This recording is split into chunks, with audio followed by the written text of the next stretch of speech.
বহিটির না হেলা শ্রীমদ ভাগবত গীতা। কবি হেলে পরাশর আত্মজ সত্যাবতী নন্দন কৃষ্ণ দৈপায়ন ভগবান ব্যাসদেব।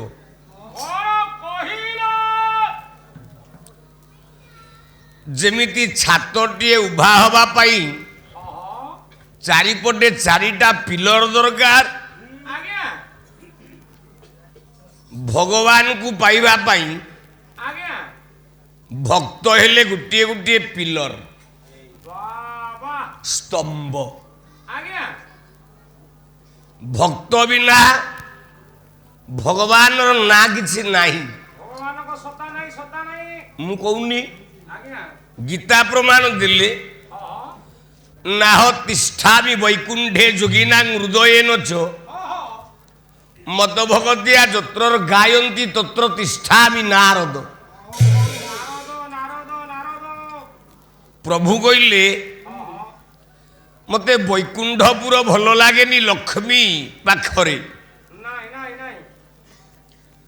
ମୁନି ଋଷି ଯୋଗୀମାନଙ୍କ ପାଖରେ ମୁଁ ରହେ, ଶାନ୍ତି ପାଏ ନା। ନା ମଦ ଭକତିଆ ଯତ୍ରର ଗାୟନ୍ତି, ମୋର ଯୋଉ ଭକ୍ତମାନେ ମତେ ଭଜନ୍ତି ମୁଁ ସେଇ ଭକ୍ତମାନଙ୍କ ପାଖରେ ଗୋଟାଏ ଧାରା ହେଇକି ରହିବାକୁ ଭଲ ପାଏ। ଯାହାକୁ ସାଲବେଗ ପ୍ରମାଣ କଲେ କହିଲେ ଧେନୁ ପଛେ ପଛେ ବସା ଗମେ କ୍ଷୀରା ଲୋଭେ ଧେନୁ ପଛେ ପଛେ ବସା ଗମେ କ୍ଷୀରା ଲୋଭେ ଭଗତ ପଛରେ ତୁହି ଖାଉ ସେହି ଭାବେ ଆଉ ସେହି ଭାବେ ଏକାରୁ ଭଗତ ଜୀବନ ଏକାରୁ ଭଗତ ଜୀବନ ଭଗତ ନିମନ୍ତେ ତୋରା ଶଙ୍ଖ ଚକ୍ରେ ଚିହ୍ନ ଶଙ୍ଖ ଚକ୍ରେ ଚିହ୍ନ ଏକାରୁ ଭଗତ ଜୀବନ। କହିଲେ ଭକ୍ତ ଯୋଉଠେଇ ମୋ ପ୍ରଭୁ ସେଇଠି ମୁଁ ସେଇଠି। ତାହେଲେ ଭକ୍ତ କେତେ ପ୍ରକାର? ଭକ୍ତ କେତେ ପ୍ରକାର ଆଜ୍ଞା? ନା ଗୀତା ପ୍ରମାଣ କରେ ଭକ୍ତ ହେଲେ ଚାରି ପ୍ରକାର। ଆଚ୍ଛା ସାର୍ ସେ ଚାରି କିଏ କିଏ? ଏକରେ ଆର୍ତି, ଆର୍ତି, ଦୁଇରେ ଅର୍ଥାର୍ଥୀ, ତିନିରେ, ତିନିରେ ଜିଜ୍ଞାସୁ, ଚାରିରେ ଚାରିରେ ଜ୍ଞାନୀ। ଜ୍ଞାନୀ। ଆଚ୍ଛା ଆକୁ ସବୁ ଚିହ୍ନିବା କେମିତି? ଏ ଚାରି ପ୍ରକାର ଭକ୍ତ ଭିତରୁ ଆଜ୍ଞା ଆର୍ତି ଭକ୍ତ କିଏ? କିଏ? ନା ଯିଏ ଦୁଃଖ ସମୟରେ ବାବା ବିପଦ ପଡ଼ିଲା ବେଳେ ଆଜ୍ଞା ଯାହାକୁ କବି କହିଲେ ଦୁଃଖରେ ସମସ୍ତେ ହରିକି ଭଜନ୍ତି, ସୁଖରେ ନ ଭଜେ କେହି ଯେ ସୁଖେ ଭଜଇ ଶ୍ରୀ ହରି ପୟରେ ତାହାର ବା ଦୁଃଖ କାହିଁ। ପୁଅ ବାହାଘର ହଉଥିବ ହାତ ଗଣ୍ଠି ପଡ଼ିଲା ବେଳେ କିଏ ଡାକୁଛ ନାରାୟଣ ଯାହା ହଉଛି ଭଲ ହଉଛି? ନାଇଁ ନାଇଁ ନାଇଁ ଘର ପ୍ରତିଷ୍ଠା କଲା ବେଳେ ଯେତେବେଳେ ନୂଆ ଘର ମାର୍ବଲ ପକା ଘର ଭିତରେ ପଉଛ କହୁଛ ନାରାୟଣ ତମ କୃପାରୁ ଏ ଘର ପାଇଛି। ନାଇଁ ଏତେବେଳେ କହୁଛି ବାହା ବାଡି କେମିତି କରିଛି? ଯେତେବେଳେ ଶୋରୁମକୁ ଯାଇକି ଚାରି ଚକିଆ ଗୋଟେ ଇନୋଭା ଗାଡ଼ି କିଣୁଛ ହଁ ସେତେବେଳେ କହୁଛ ନାରାୟଣ ତୋ କୃପାରୁ କିଣିଛି। ମୁଁ ତୋ କୃପାରୁ କିଣିଛି। ଏ ନାଇଁ ଏତେବେଳେ ମୁଁ କହିଲି ମୁଁ ପାଲା ଗାଇ ଗାଇ ରାତି ଅନ୍ଧିରା ହେଇକି କରିଛି ଗାଡି। ଆଉ ଯେତେବେଳେ କାମାକ୍ଷା ଛକରେ ଇନୋଭା ବାଡ଼େଇ ହେଇକି ଆକ୍ସିଡେଣ୍ଟ ହେଇଯିବ ଜଣକୁ ବାଡ଼େଇ ଦେଇଥିବ ହେ ପ୍ରଭୁ ମୋତେ ରକ୍ଷା କର ଆଉ ରାତି ଯାକ ନିଦ ହବନି। କିରେ ଇନୋଭା କିଣିଲା ବେଳେ ତ ପ୍ରଭୁକୁ ଡାକିନୁ। ଗାଡ଼ି ଆକ୍ସିଡେଣ୍ଟ ହେଲା ବେଳେ ପ୍ରଭୁକୁ ଡାକୁଛୁ। ବିପଦ ପଡ଼ିଗଲା। ସେଇ ଭକ୍ତଟା ହଉଛି ଆରତି। ବାବା ବାପା ମାଙ୍କର ପୁଅଟିକି ଜ୍ୱର ହେଲା ଗେଙ୍ଗୁଟିଆ ଗାଁରେ, ଆଜ୍ଞା ଢେଙ୍କାନାଳ ମେଡିକାଲକୁ ନେଇକି ଗଲେ। ବାବା ପକେଟରେ ପଇସା ଅଛି, କାହାକୁ ଡାକିବାର ନାହିଁ। ଯେତେବେଳେ ଢେଙ୍କାନାଳ ମେଡିକାଲ ନେଇକି ଗଲେ, ଡାକ୍ତର କହିଲେ ନାଇଁ ତମ ପୁଅ ହବନି, ତମେ କଟକ ମେଡିକାଲ ନିଅ। ଆଉ ବୋପା ମାଙ୍କ ପାଖରେ ପଇସା ନାହିଁ। ହେଲା ଭାରିଜା ବେକର ହାର, ସ୍ୱାମୀ ବେକର ହାର, ସବୁ ଗାଁରେ ମହାଜନ ପାଖରେ ବନ୍ଧା ପକେଇକି କଟକ ମେଡିକାଲ ଗଲ। କଟକ ମେଡିକାଲରେ ଡାକ୍ତର କହିଲା ନା ତମ ପୁଅ ହବନି, ତମେ ଭେଲୋର ମେଡିକାଲ ନିଅ। ପଇସା ତ ପାଖରେ ନାହିଁ। ବାପାର ଭିଟାମାଟି ଯୋଉ 2-4 ଏକର ଜମି ଅଛି ତାକୁ ବନ୍ଧା ପକେଇଲ କି ବିକିଲ, ପୁଅକୁ ନେଇକି ଭେଲୋର ଗଲ। ତାପରେ ଡାକ୍ତର କହିଲା ନା ତମ ପୁଅ ଆଉ ହବନି, ତମ ପୁଅ ଆୟୁଷ ଆଉ 2 ମାସ କି 3 ମାସ। ତାକୁ ଘରକୁ ଟା ସେତିକି ବେଳେ ପୁଅକୁ ଆଇଲ, ତମ ଗେଙ୍ଗୁଟିଆ ଗାଁ ମୁଣ୍ଡରେ ମଙ୍ଗଳା ଥାନ୍ତୁ, ବିମଳା ଥାନ୍ତୁ, କାଳିକା ଥାନ୍ତୁ, ଶିବ ଥାନ୍ତୁ, ତାଙ୍କ ପିଣ୍ଡାରେ ପୁଅକୁ ଗଡ଼େଇ ଦେଲ। ପ୍ରଭୁ ମୋ ପୁଅ ତମକୁ ନାଗିଲା। କିରେ ଯେତେବେଳେ ଢେଙ୍କାନାଳ ମେଡିକାଲକୁ ନେଲ, କାହିଁ ମଙ୍ଗଳାକୁ ମୁଣ୍ଡିଆ ମାରିକି ଗଲନି? ସେତେବେଳେ କେତେ ବ୍ୟବସ୍ଥା ପକେଟରେ ପୁରା ପଇସା ଥିଲା। ସେତେବେଳେ ପକେଟରେ ଟଙ୍କା ଥିଲା। ବାବା ଯେତେବେଳେ କଟକ ମେଡିକାଲ ନେଲ, ସେତେବେଳେ ତମ ଭାରିଜା ବେକରେ ଚେନ୍ ଥିଲା। ତମେ କଣ ଚେନ ଭାରିଜା ବେକ ହାର ନେଇକି ପଳେଇଲୁ। ଯେତେବେଳେ ତମେ ଭେଲୋର ମେଡିକାଲ ନେଲ, ସେତେବେଳେ ତମ ବାପାର ଭିଟାମାଟି ସମ୍ପତ୍ତି ଜମି ବାଡ଼ି ଥିଲା। ଆଉ ଆମେ ଯେତେବେଳେ ନିଃସ୍ୱ ହେଇଯାଏ, ଆମର ଯେତେବେଳେ ସବୁ ସରିଯାଏ, ଆମ ପାଖରେ ଯେତେବେଳେ କିଛି ନଥାଏ, ନିଃସ୍ୱ ହେଇଗଲା ବେଳେ ଆମେ ଭଗବାନଙ୍କୁ ଡାକେ, କହେ ପ୍ରଭୁ ଯାହା ଥିଲା ବାକି ତ ଦେ, ସବୁ ଦେଲି ଟେକି, ଯାହା ଥିଲା ବାକି ତୋତେ ସବୁ ଦେଲି ଟେକି, ନବଘନ ଦେଖି ନବଘନ ଦେଖି ନାଚିବ କିଏ ଭାଗ ବିଧାତା ତୁମରା ଅଭିରାମ ଶ୍ୟାମ କାମ, ଅଭିରାମ ଶ୍ୟାମ କାମ, ଯିବା ଜାନି ନିୟରେ ଭାଗ ବିଧାତା ତୁମରା। ସେତିକି ବେଳେ ଆମେ ସବୁ ସମର୍ପଣ କରିଦିଏ। ଗଣ୍ଡୁକି ନଦୀ ଜଳ ଭିତରେ ହାତୀଟା ଯାଉଛି ପାଣି ପିଇବା ପାଇଁ। ଗ୍ରୀଷ୍ମ ଋତୁ, ଖରା ହେଇଛି ଜୋର। ର ଯେତେବେଳେ ଚପାକସ ବର୍ଷା ହବ, ତୁ ଜ୍ଞାନୀ ପିଲାଟା, ଚପାକସ ବର୍ଷା ଯେତେବେଳେ ହବ ସେଟା ଗ୍ରୀଷ୍ମ ଋତୁ। ହଁ କାହିଁକିନା ମୋର ଗଭୀର ଜ୍ଞାନ, ମୋ ଜ୍ଞାନରେ ଆରେ ମୂର୍ଖ, ମୁଁ ତମ ଭିତରେ ମୁଖ୍ୟ ମୂର୍ଖ। ତୁ ମୁଁ କହିଲି ତମ ଭିତରେ ମୁଁ ମୂର୍ଖ ଲୋକଟା। କଣ କଣ ଆଜ୍ଞା ଗ୍ରୀଷ୍ମ ଋତୁ କେମିତି ଆସେ ଯଦି ପଚାରିଲୁ ପଦେ ଗାଉଛି। ଗାଁକୁ ଆଜ୍ଞା ମତେ ଆଜି ପ୍ରଚୁର କଷ୍ଟ। ତମେ ପଇସା ପଛରେ ନାମରୁ ଗୋଡ଼ଉଛ। ପଇସା ପଛରେ ଗୋଡ଼େଇବିନି, ମଣିଷ କେତେ ଦିନ ବଞ୍ଚିବ? ପଇସା ପଛରେ ଗୋଡ଼େଇବିନି, କାରଣ ତୋ ପଛରେ ଗୋଡ଼େଇବି। ମୋ ଭଳିଆ ଟିକେ ହ, ମୋ ଭଳିଆ ହ, କିଛି ଦିନ ସଂସାରରେ ଯଦି ବଞ୍ଚିବ ପଇସା ଅଳ୍ପ ଦିନ ବଞ୍ଚ, ଯଶ କୀର୍ତ୍ତି ନେଇକି ବଞ୍ଚ। ଆଜ୍ଞା ଆଜ୍ଞା ଆଜ୍ଞା ଘୁଷୁରୀ ଭଳିଆ ବଞ୍ଚିବା ଆବଶ୍ୟକ ନାହିଁ, ସନା ଗୋସେଇ ଭଳିଆ ର। ବସା ଘରେ ମୁଁ ଆସିକି ଶୋଇଛି। କାଲି 2ଟା ପ୍ରୋଗ୍ରାମ ଗାଇଲି। ଆଜି ସକାଳୁ ଯେଉଁ ରାଜ୍ୟପାଳ ପୁରସ୍କାର ପାଇଥିଲି, राज्यपाल ऑफिस रु फोन आसिला एड्स कंट्रोल सोसाइटी रु 36टा प्रोग्राम आसंता कालीठू राति पाइनी कार नहीं कि दौड़िली भुवनेश्वर एपटे गला काली दीदीटा प्रोग्राम गोसाई कहूँ मत 50 तुमको 46 मो भाया पाला गाई पार काली ठो दिन रे जोड़े राति रे जोड़े पार तुम हाड़ू को माछ खाई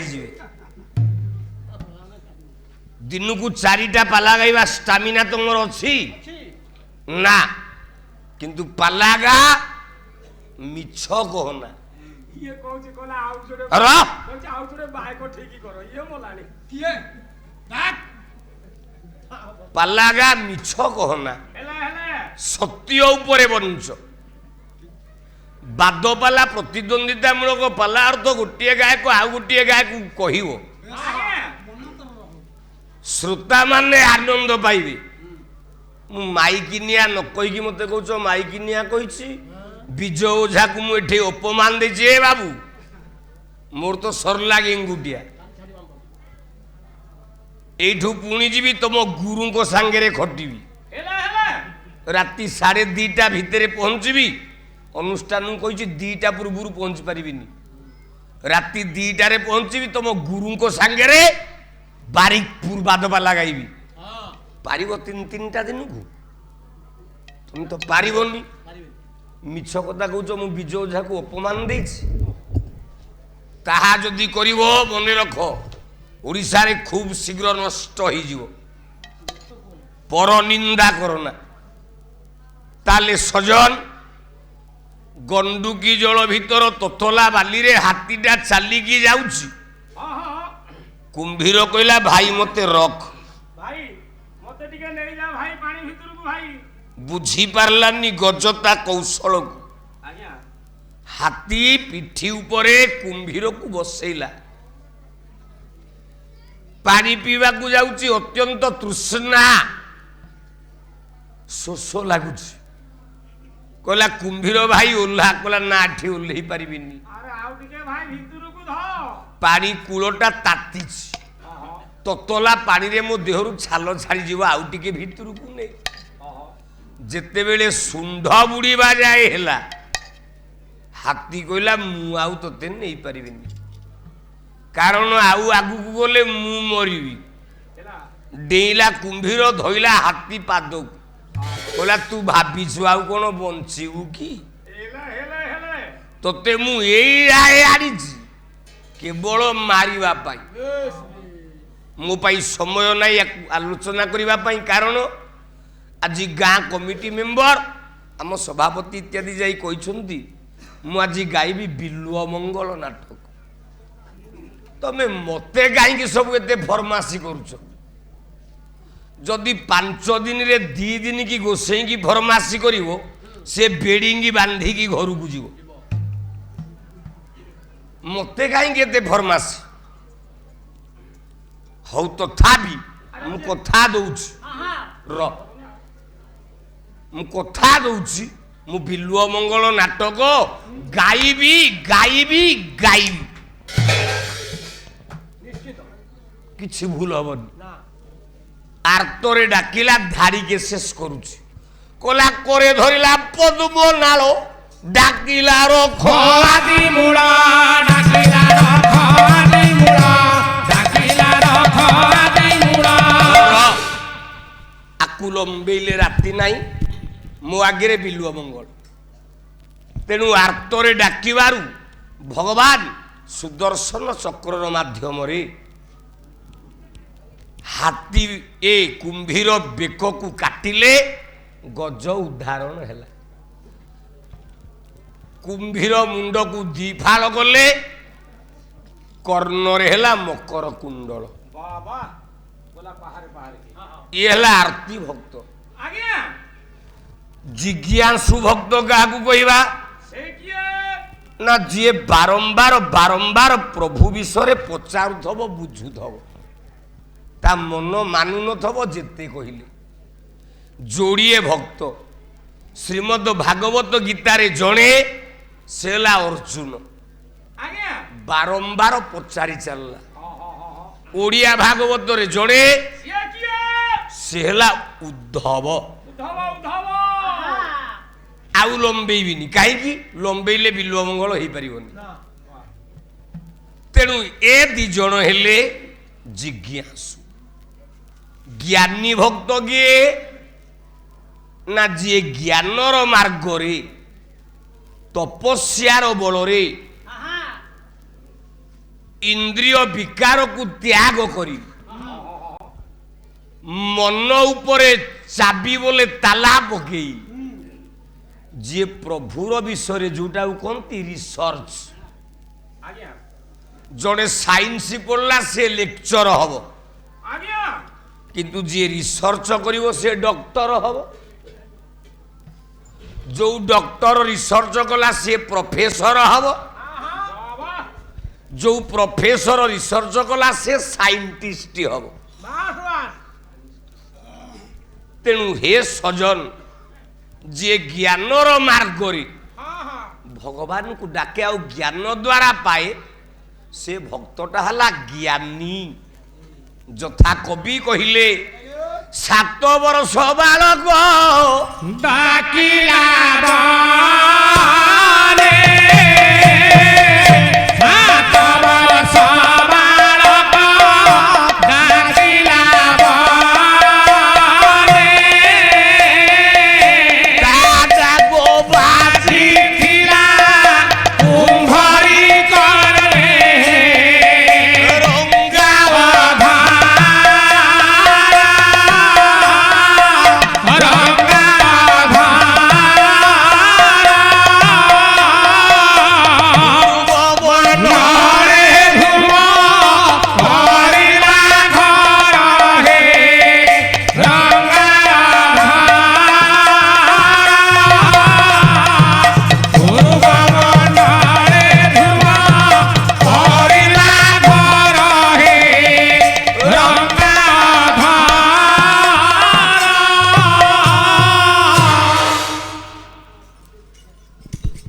ଯିଏ জ্ঞাନ ମାର୍ଗରେ ପ୍ରଭୁକୁ ପାଏ ସେ ଜ୍ଞାନୀ। ଯଥା ଉଦାହରଣ ପୁରାଣ ଭିତରୁ ଆଜ୍ଞା ପ୍ରହ୍ଲାଦ, ଜନକ, ଭୀଷ୍ମ, ବାଳି, ସୁକଦେବ, ଯମ।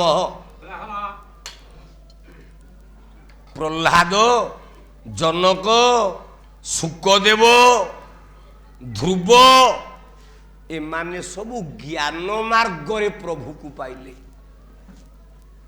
କିନ୍ତୁ ଅର୍ଥାର୍ଥୀ ଭକ୍ତ ଯିଏ ବିଷୟ ବାସନାରେ ଜଡ଼ିତ ରହେ, ବାସ୍ ବାସ୍ ଯିଏ ବିଷୟାରସକୁ ପାନ କରେ।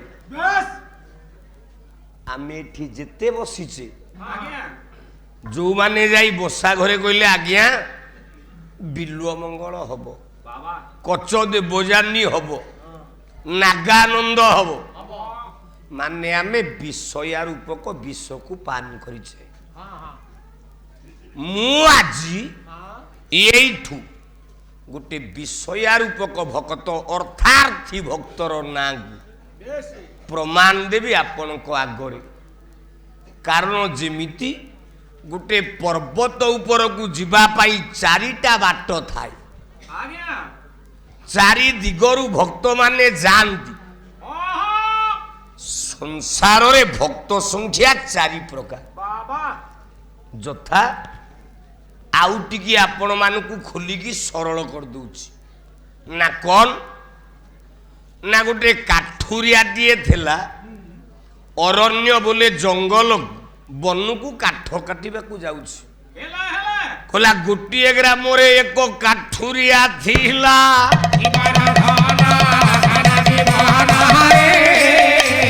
ଚୋଡ଼ା ବଳଦକୁ ନେଇ ଅରଣ୍ୟକୁ ଗଲା।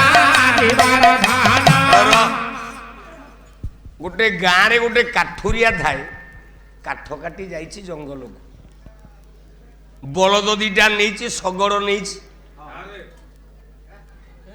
ଶଗଡ଼କୁ ଥୋଇ ଦେଇଛି। ଆଜ୍ଞା ଆୟୁଷ୍ମାନ ଭବ, ପ୍ରଭୁ ମଙ୍ଗଳ କରନ୍ତୁ। ବଳଦ 2ଟାକୁ ବାନ୍ଧି ଦେଇଛି, କାଠ ହାଣୁଛି। କହିଲା ଚାହୁଁ ଚାହୁଁ ଶୁଭିଲା କି ବ୍ୟାଘ୍ରର ଗର୍ଜନ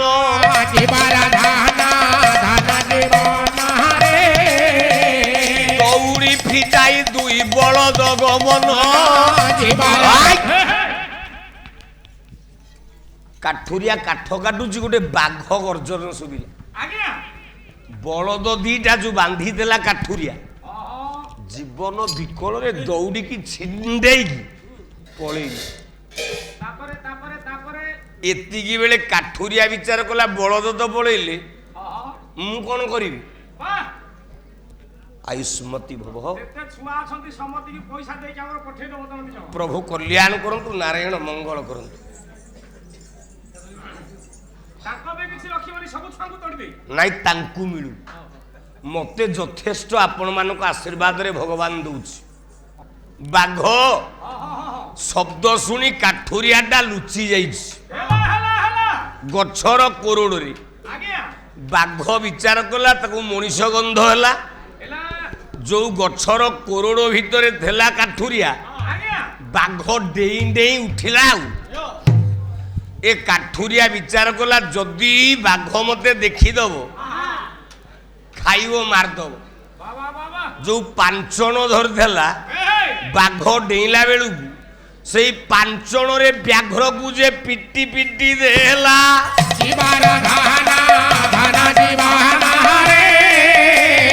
ଭାବେ ଏକ ପିଟା ଯିବ ଆସି ଅଛି ଭଲା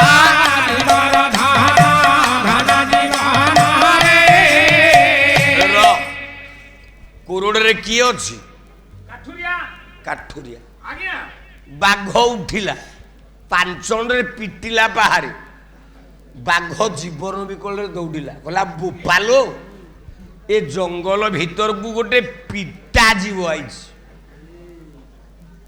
ପ୍ରାଣ ବିକଳରେ ବାଘ ଦୌଡୁଛି ଆଜ୍ଞା ସେତିକି ବେଳେ କଟାସ ଆଇଲା ବାବା କହିଲା ବାଘ ମାମୁଁ ନା କ'ଣ ନା ଏମିତି ଜୀବନ ବିକଳରେ କାହିଁକି ଦୌଡୁଛ ଏ ମତେ କିଛି କହ ନାହିଁ ରେ ଜଙ୍ଗଲକୁ ଗୋଟେ ପିଟା ଯିବ ଆଇଛି ଆ ପଳେଇ ଯିବା ଆସେ କହିଲା ପିଟା ଯିବ ନା କ'ଣ ମୁଁ ଟିକେ ଦେଖୁଛି ତମେ ଅପେକ୍ଷା କର ମତେ ପିଟିଲେ ମୋ ଦେହକୁ କିଛି କାଟିବନି କଟାସ କ'ଣ କଲା ଗଛକୁ ନଖ ମାଧ୍ୟମରେ ଧୀରେ ଧୀରେ ଚଢ଼ିକି ଅନେଇଲା ଆଜ୍ଞା ଆଜ୍ଞା ଆଜ୍ଞା କାଠୁରିଆ ବିଚାର କଲା କହିଲା କିରେ ବାଘକୁ ପିଟିଲି ଆକୁ ପିଟିଲେ କାମ ଦେବନି କିଛି ଇଏ ତ ଅନଉଛି ପିଟିଲେ ଲାଭ ନାହିଁ ଏଇଟାକୁ କାଠୁରିଆ ଥିଲା ଯୋଉ କାଠ ବୋଲେ ମତେ ପାଞ୍ଚଟା ଧରିଥିଲା କଟାସ ଯେତେବେଳେ କୋଟରକୁ ଅନାଏ କଲା ଚାହୁଁ ଚାହୁଁ ଆଖିକୁ ତା ଖେଞ୍ଚି ଖେଞ୍ଚି ଦେଲା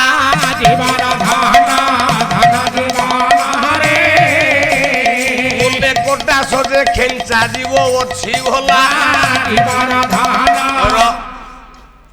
କଟାସ କହିଲା ବଦମାସ ବାଘ ମିଛୁଆ କହିଲା ପିଟା ଯିବ ଆଇଛି ଆରେ ଏଇଟା ପରା ଖେଞ୍ଚା ଯିବ ମୋ ଆଖିକି ଖେଞ୍ଚି ଦେଲା କଟାସ ଦୌଡୁଛି ସେତିକି ବେଳେ ଭାଲୁ ବାଟରେ ଆସୁଛି କହିଲା କଟାସ ଭାଇ କୁଆଡେ ଦୌଡୁଛୁ କହିଲା ବାଘଟା ମିଛୁଆଟା କହୁଛି ବଣ ଭିତରେ ଗଛ ଉପରେ ଗୋଟେ ପିଟା ଯିବ ଅଛି ଏଇଟା ଏଡେ ମିଛୁଆ ଏଇଟା ପିଟା ନୁହେଁ ଏଇଟା ହଉଛି ଖେଞ୍ଚା ଯିବ କହିଲା ଅପେକ୍ଷା କର ମତେ ଖେଞ୍ଚିଲେ ମୋ ଦେହ ଯାକ ବାଳ ମତେ ଖେଞ୍ଚିଲେ କିଛି କାମ ଦବନି ମୁଁ ଦେଖିକି ଆଉଛି ପୁଣି କାଠୁରିଆକୁ ଦେଖିବା ପାଇଁ ଗଛ ଉପରେ ଭାଲୁ ଚଢିଲା ତା ଦେହ ଆଖି ମୁଣ୍ଡ ସବୁ ଯାକ ତ କେଶ ବୋଲେ ବାଳ ସିଏ ଯେତେବେଳେ ଅନେଇଛି ଏ କାଠୁରିଆ ବିଚାର କଲା କହିଲା ଆକୁ ପିଟିଲେ କାମ ଦବନି କି ଖେଞ୍ଚିଲେ କାମ ଦବନି ଆକୁ କ'ଣ କରିବି ନା ଭାଲୁ ମାନଙ୍କର ଆଖି ଆଗରେ ବେଶୀ କେଶ ଚୁଟି ଧବାରୁ ସିଏ କଣେଇ କଣେଇ ଅନେଇକି ଯାଆନ୍ତି ଏ କାଠୁରିଆ ଥେଲା ଥେଲା ଭାଲୁ ଯେତେବେଳେ ଉଠିଛି କହିଲା ନା ଆକୁ ଖେଞ୍ଚିବିନି କି ପିଟିବିନି ଭାଲୁ ଅନେଇଲା ବେଳକୁ ତା ଆଖି ଆଗରେ ଯୋଉ ବାଳ ପୁଞ୍ଜାକ ଥିଲା ये चाहूं बालूर बाल को झिंकी झिंकी देला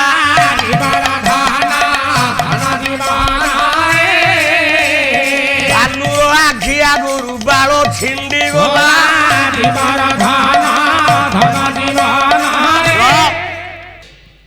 ତାହେଲେ ଭାଲୁ ଯେତେବେଳେ ଚଢିଛି କାଠୁରିଆ ତା ଆଖିର ବାଳକୁ ଭିଡି ଭିଡି ଦେଲା। ଆଉ ଜୀବନ ବିକଳରେ ଭାଲୁ ବାଳ ଛିଣ୍ଡି ଯାଇଛି। ଦୌଡ଼ିଲା କହିଲା ମୂର୍ଖ, ଜଣେ କହୁଛି ପିଟା ଜୀବ ଆଇଛି, ଜଣେ କହୁଛି ଖେଞ୍ଚା ଜୀବ ଆଇଛି, ଜଣେ କହୁଛି ଭାଲୁ କହିଲା ଏଇଟା ଝିଙ୍କା ଜୀବଟା ମୋ ବାଳୁକୁ ଝିଙ୍କି ଝିଙ୍କି ଦେଲା। ସେତିକି ବେଳେ ବିଲୁଆ ଆଉଛି। ପଇଳ ବଡ ମଧୁର, ବିଲୁଆ କହିଲା ଆରେ ତିନିଟା ଯାକ କଣ ଦୌଡୁଛ? ବାଘ କହୁଛି ପିଟା ଯିବ, କଟାସ କହୁଛି ଖେଞ୍ଚା ଯିବ, ଭାଲୁ କହୁଛି ଝିଙ୍କା ଯିବ। ବିଲୁଆ କହିଲା ବ୍ୟସ୍ତ ହନା, ମତେ ପିଟିଲେ କିଛି ହବନି, ମୁଁ ବାଗେଇକି ଚାଲିଯିବି। ମତେ ଖେଞ୍ଚିଲେ କିଛି ଲାଭ ନାହିଁ, ମୋ ଦେହରେ ଚୁଟି ବୋଲେ ବାଳ ନାହିଁ, ମତେ ଝିଙ୍କିଲେ କାମ ଦବନି। ତିନିଟା ଯାକ ଠିଆ ହେଇଥା, ମୁଁ ଦେଖିକି ଆସୁଛି କ୍ରୋଟରରେ କୋଉ ଜୀବ ଅଛି। ଧୀରେ ଧୀରେ ଶୃଗାଳ ଯେ କରିଲା ଗୋ ମୋହନ,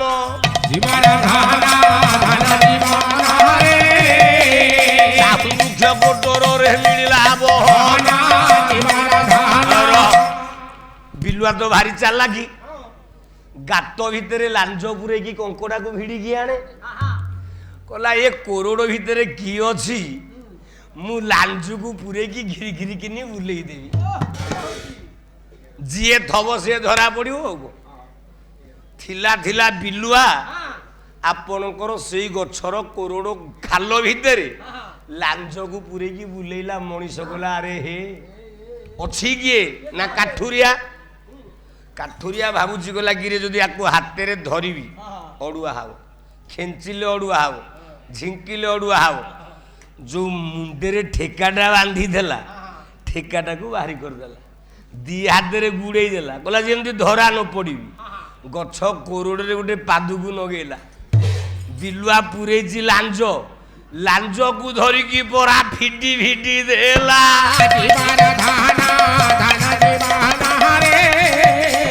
ଚାହୁଁ ଚାହୁଁ ବିଲୁଆର ଲାଞ୍ଜ ଛିଣ୍ଡି ଗଲା। ଜୀବନ ବିକଳରେ ମାଇଲା ଡିଆଁ ବିଲୁଆ। ଆଉ କଲା ବଦମାସିଆ ବାଘ, ବଦମାସିଆ ଭାଲୁ, ବଦମାସିଆ କଟାସ, ତମେ ଏଡେ ମିଛୁଆ। ଏଠିକି ପିଟା ଯିବ ଆସିନି, ଝିଙ୍କା ଯିବ ଆସିନି, ଖେଞ୍ଚା ଯିବ ଆସିନି, ଏଇ ଭିତରେ ଗୋଟେ ଭିଡା ଯିବ ଅଛି ରେ। ରହ, ସେ ଭିଡି ଦେଲା, ମୋ ଲାଞ୍ଜ ଛିଣ୍ଡେଇଛି, ଭିଡା ଯିବ। ଜଣେ କହିଲା ପିଟା, ଜଣେ କହିଲା ଖେଞ୍ଚା, ଜଣେ କହିଲା ଝିଙ୍କା, ଜଣେ କହିଲା ଭିଡା। ଅଛି କିଏ? କାଠୁରିଆ। ସେଇ ଜଣେ। କିନ୍ତୁ ଆମେ ପାଇବା ପାଇଁ ଚାରି ପ୍ରକାର ବାଟ ପ୍ରଭୁକୁ ପାଇବା ପାଇଁ। ଯାକୁ ବାଇଆ ବାବା ବାଇଆ ଗୀତାରେ କହିଲେ, କହିଲା କର୍ଦମ କିଳକ ପରାଏ ହରି ନାମ ବଟଇ,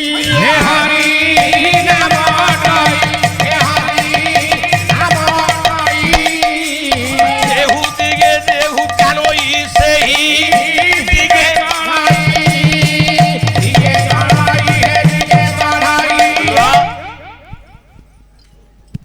ଯେମିତି ବିଲ ଭିତରେ କାଦୁଅ ଗଲା ବେଳେ ଗୋଟେ କିଳା ପୋତି ଥବ, ସେଇ କିଳାରେ ଦଉଡ଼ି ବାନ୍ଧିକି ବଳଦ ବେକରେ ବାନ୍ଧିବ। ବଳଦ ଯୋଉ ଦିଗକୁ ଯିବ କିଳାଟା ସେଇ ଦିଗକୁ ଯିବ। ତେଣୁ ତା ସ୍ୱାଦ ପାଇବା ପାଇଁ ସମସ୍ତେ ପାଇବେନି। ତା ସ୍ୱାଦ କେମିତି ପାଇବେ ନା ଯିଏ ଯୋଉ ଭାବରେ ରସି ଥବ, ଯଥା ଆଉ ଧାରିଏ କହିକି ବାଟକୁ ପଳେଇବି। କହିଲା ଏକତ୍ରରେ ବାସ କରୁଣ ଥିଲେ ଦୁଇ ଭଗିନୀ,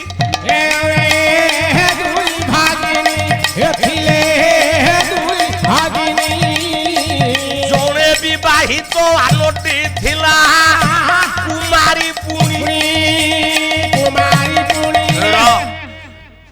ଗୋଟେ ବାପାର ଦିଟା ଝିଅ ଥିଲେ, বড় ঝিওটি বাহা হয়েছে, সান ঝিওটি বাহা হয়নি। বড় ঝিও বাহা হইকি লেউট আইছি।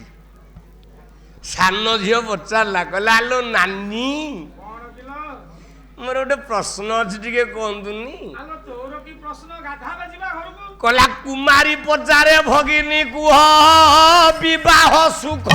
ବିବାହ ଶୁଭ ବିବାହ ଶୁଭ ଭଗିନୀ ବୋଇଲା ବିବାହ କଲେ ଜାଣିବୁ ତୁ ତ ଜାଣିବୁ ତୁ ହେ ଜାଣିବୁ ତୁ ଜାଣିବୁ ଭଉଣୀ କହି ବିବାହ କଲେ ଜାଣିବୁ ସାନ ପଚାରିଲା କହିଲା ନାନୀ ଏ ବାହାଘରର ଚଉଠି ଘର ସୁଖ କେମିତିଆ କିଲୋ? ବଡ଼ ଭଉଣୀ କି ଲାଜ ଲାଗିଲା, କଣ କହିହବ? କହିଲା କାହିଁକି ହୁଣ୍ଡି ପାଟି କରୁଛୁ? ଯିଏ ନଡ଼ିଆ ଖାଇଛି ତା ସ୍ୱାଦ ସିଏ ପାଇଛି, ଯିଏ ଚିନି ଖାଇଛି ସେ ତା ମିଠାଟା ପାଇଛି। ଆମେ ରାତି ଯାକ ଚିନି ଚିନି ହବା ଆମ ପାଟିକି ମିଠା ଲାଗିବ? ଆମେ ରାତି ଯାକ ଗୁଡ଼ ଗୁଡ଼ ହବା ଆମ ପାଟିକି ମିଠା ଲାଗିବ? ଯିଏ ଚିନି ଖାଇଛି ସେ ଜାଣିଛି। ବଡ଼ କହିଲା ବ୍ୟସ୍ତ ହନି, ଆଉ ଅଳ୍ପ ଦିନ ଗଲେ ତୋର ବାହାଘର ହବ, ତୁ ଜାଣିବୁ। କିଛି ଦିନ ଯାଇଛି ସାନ ଭଉଣୀଟି ବାହାହେଲା। ସିଏ ଚତୁର୍ଥୀ ସାରିକି ଲେଉଟିଛି ଘରକୁ, ବଡ଼ ଭଉଣୀ ବୋପା ଘରକୁ ଆସିକି ଅଛି ଆଉ। ଲେଉଟ ଆଇଛି ଯେମିତି ବାପ ଘରେ ଅଛି, ସାନ ଲେଉଟ ଆଇଲା। ବଡ଼ ପଚାରିଲା କହିଲା ଲୋ ମିନା ନା କଣ କିଲୋ ନାନୀ ନା ତୁ ତ ମତେ ପଚାରୁଥିଲୁ ବାହାଘର ଚଉଠି ଘର ସୁଖ କେମିତିଆ, ଏବେ କହ କେମିତିଆ ସୁଖ? କହିଲା ବେନି ଜଣଙ୍କର ମୀମାଂସା ହେଲା ହାସ୍ୟର ସରେ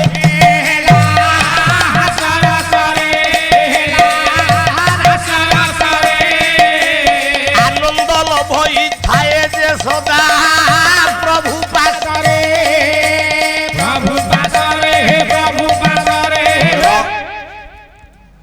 ସେଇ ଆନନ୍ଦ ଯିଏ ସଦାବେଳେ ପ୍ରଭୁ ନାଁକୁ ରଟୁଥାଏ, ତାଠୁ ଆଉ କେହି କିଛି ନାହିଁ।